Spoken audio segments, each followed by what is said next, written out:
toutes et à tous, bienvenue dans ce nouveau numéro des Vendredis d'Histoire où j'ai décidé de vous lire Azuro et l'œuf mystérieux, à la demande de Claire qui avait envie d'entendre d'autres histoires d'Azuro. C'est toujours écrit par Laurent et Olivier Souillet et illustré par Jérémy Fleury que je remercie au passage pour l'autorisation de lire les histoires qu'il a dessinées. C'est édité par Ozu. Alors à votre avis, quel est cet œuf mystérieux? Il n'y a qu'un seul moyen de le savoir, c'est d'écouter l'histoire. C'est stupide de nous obliger à courir, se lamentait Vermillon.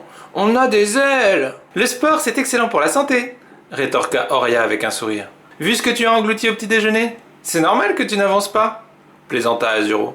L'entraînement est terminé, annonça Volfur qui arrivait à tire-d'aile. Vous devez vous rendre dans la couveuse. Faites vite, le roi des dragons vous attend. J'ai besoin de ma brigade de secours, expliqua le roi. Un dragon cigogne a livré cet œuf par erreur. Ce n'est pas un œuf de dragon, se désolait Volfur. Il faut rapidement retrouver ses parents, ordonna le souverain. Vous pouvez compter sur nous, s'exclama Azuro. Les trois amis présentèrent l'œuf aux habitants des régions les plus proches du royaume des dragons. Hélas, aucune de ces créatures n'en était le parent. Après une pause bien méritée, Azuro prit le temps d'observer l'œuf. La coquille est bizarre, elle est très dure, on dirait de la pierre. Exactement, acquiesça Horia. Voilà un précieux indice. Vermillon, tu peux consulter le manuel des créatures? Demanda le dragon bleu. Oui, je vais le chercher, répondit le dragon rouge avec entrain. Une fois de retour, Vermillon expliqua. Seuls 3 types de créatures naissent dans des œufs dont la coquille est en pierre. Les trolls, les sirènes et les phénix. Et je sais où on peut les trouver.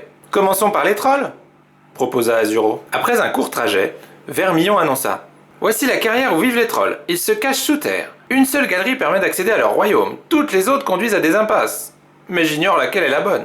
Heureusement, Horia avait la solution. Elle prononça aussitôt des paroles dans la langue magique des dragons. Vestigis Revelaris. Des traces de pas apparurent devant un gros trou. Vite, s'exclama-t-elle, suivons-les avant qu'elles ne disparaissent. Le tunnel les conduisit jusqu'à un petit escalier de marbre. Après l'avoir descendu rapidement, les trois amis arrivèrent dans une caverne où brillaient des milliers de diamants et de rubis. Au centre de la salle, le roi des trolls les attendait. Quel bonheur d'accueillir d'adorables dragonaux dans notre royaume, se réjouit le souverain. Merci d'avoir pris le temps d'apporter cet œuf. Mais il ne s'agit pas d'un œuf de troll.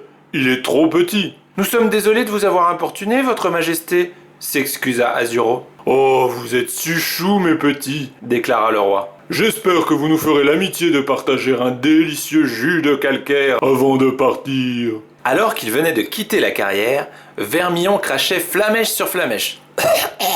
Quelle misère! Je n'arrive pas à digérer cette boisson infecte! Tu as l'estomac fragile, se moqua gentiment Azuro. Et maintenant, direction l'océan rose pour rencontrer les sirènes. Ce bébé compte sur nous. Cet océan porte bien son nom, constata Horia avec surprise. Les sirènes vivent dans les profondeurs, s'inquiéta Vermillon. Comment allons-nous faire pour respirer? Les trois amis commençaient à désespérer quand Azuro s'écria. J'ai une idée! Tu es un génie! S'exclama Vermillon. Je ne pensais pas que je ferais d'aussi grosses bulles un jour, s'amusa Azuro. Assise sur son trône, la reine des sirènes regardait avec bienveillance les dragonaux s'approcher du grand palais aquatique. Vous êtes trop drôles dans vos bulles, s'amusa-t-elle avant d'écouter leur récit. Malheureusement, ce n'est pas un œuf de sirène. Les nôtres n'ont pas cette couleur. C'est donc un œuf de phénix, devina Azuro. Avant de nous quitter, vous dégusterez bien quelques algues avec nous, proposa la reine. Revenu sur la terre ferme, Vermillon ne se sentait pas très bien. Tu as mangé trop d'algues, le sermonna Horia. Déploie tes ailes, conseilla Azuro. Voler t'aidera à digérer. Le mont multicolore nous attend. Des vents violents freinaient la progression des trois dragons. Horia éprouvait de grosses difficultés à avancer. Soudain, l'œuf se mit à vibrer si fort qu'elle le lâcha.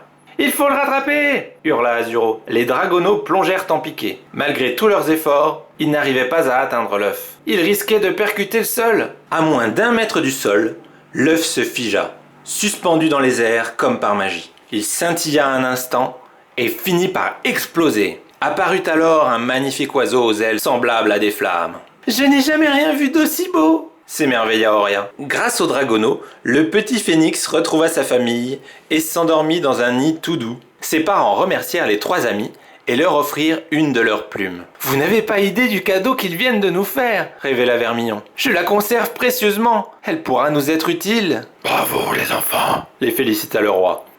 J'ai encore besoin de vous. Nos dragons cigognes vont me rendre fou. Moi je dis que c'est trop injuste, râla Vermillon. Je ne pensais pas qu'il existait des œufs aussi énormes, soupira Azuro. Heureusement que l'on s'est entraîné à courir, rit doucement Oria. Des œufs d'hippofan livrés par erreur, et des triplés en plus, se désola le dragon rouge. Vivement les vacances.